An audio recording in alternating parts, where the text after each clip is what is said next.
एक गांव में एक आलसी आदमी रहता था। वह कुछ काम धाम नहीं करता था, बस दिन भर निठल्ला सा इधर उधर घूमता रहता और सोचता रहता था कि किसी तरह कुछ खाने को मिल जाए। एक दिन वह यूं ही घूमते घूमते एक आम के बगीचे के पास पहुंच गया। वहां रसीले आमों से लदे कई पेड़ थे।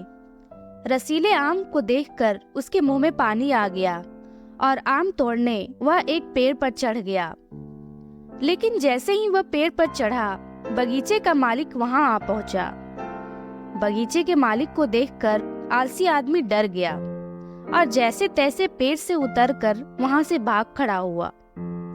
भागते भागते वह गांव के बाहर जंगल में पहुंच गया। वह बहुत थक चुका था, इसलिए एक पेड़ के नीचे बैठकर सुस्ताने लगा। तभी उसकी नजर एक लोमड़ी पर पड़ी।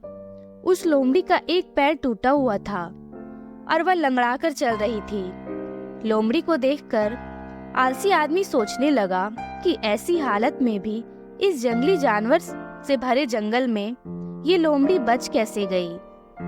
न ये भाग सकती है, न ही यह ठीक से चल सकती है, और ये अपने खाने का इंतजाम कैसे करती होगी। वह आलसी आदमी यह सोच ही रहा था कि वहां एक शेर आ जाता है। कुछ ही पल बीते थे कि पूरा जंगल शेर की भयंकर दहाड़ से गूंज उठता है, जिसे सुनकर सारे जानवर भागने लगे। वह आलसी आदमी भी अपनी जान बचाने के लिए एक पेड़ पर चढ़ गया, लेकिन लोमड़ी अपने टूटे पैर के साथ भाग नहीं सकती थी। वह वहीं खड़ी रही। शेर लोमड़ी के पास आने लगा। आलसी आदमी ने सोचा कि अब शेर लोमड़ी को मारकर खा जाएगा, लेकिन आगे जो हुआ वह कुछ अजीब था। शेर लोमड़ी के पास पहुंचकर खड़ा हो गया। शेर के मुंह में मांस का एक टुकड़ा था, जिसे उसने लोमड़ी के सामने गिरा दिया और लोमड़ी इत्मीनान से मांस के टुकड़े को खाने लगी। थोड़ी देर बाद शेर वहां से चला गया। यह घटना देखकर आलसी आदमी हैरान हो जाता है और सोचने लगता है कि भगवान सच में सभी जगह है। उसने धरती के सभी प्राणियों के लिए, चाहे वह जानवर हो या इंसान, खाने पीने का प्रबंध कर रखा है। उसने अपने मन में सोचा कि अगर भगवान ने उस लोमड़ी का प्रबंध कर रखा था तो मेरे लिए भी कुछ न कुछ प्रबंध अवश्य कर रखा होगा। उसके बाद वह अपने घर लौट आया। घर आकर वह 2-3 दिन बैठे बैठे इंतजार करने लगा कि जैसे भगवान ने शेर द्वारा लोमड़ी के लिए भोजन भिजवाया था, वैसे ही उसके लिए भी कोई न कोई खाने पीने का सामान लेकर आएगा।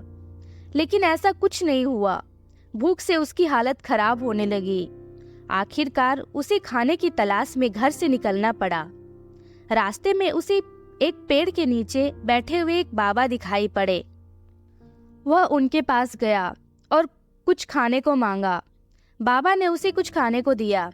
फिर आलसी आदमी ने उस बूढ़े बाबा को जंगल में हुए सारी घटनाओं को सुनाया और बोला, बाबा जी, भगवान मेरे साथ ही ऐसा क्यों कर रहे हैं? उनके पास जानवरों के लिए भोजन का प्रबंध है, लेकिन इंसानों के लिए नहीं। बाबा जी ने उत्तर दिया, बेटा ऐसी बात नहीं है। भगवान के पास सारे प्रबंध हैं, दूसरों की तरह तुम्हारे लिए भी। लेकिन बात यह है कि वे तुम्हें लोमड़ी नहीं, शेर बनाना चाहते हैं। तो दोस्तों, इस कहानी से हमें सीख मिलती है कि हम सबके भीतर क्षमताओं का असीम भंडार है, बस हम अपनी अज्ञानतावश उन्हें पहचान नहीं पाते हैं और स्वयं को कमतर समझकर दूसरों की सहायता की प्रतीक्षा करते हैं। अपनी क्षमताओं को पहचानो और इतने सक्षम बनो कि आप दूसरों की सहायता कर सके।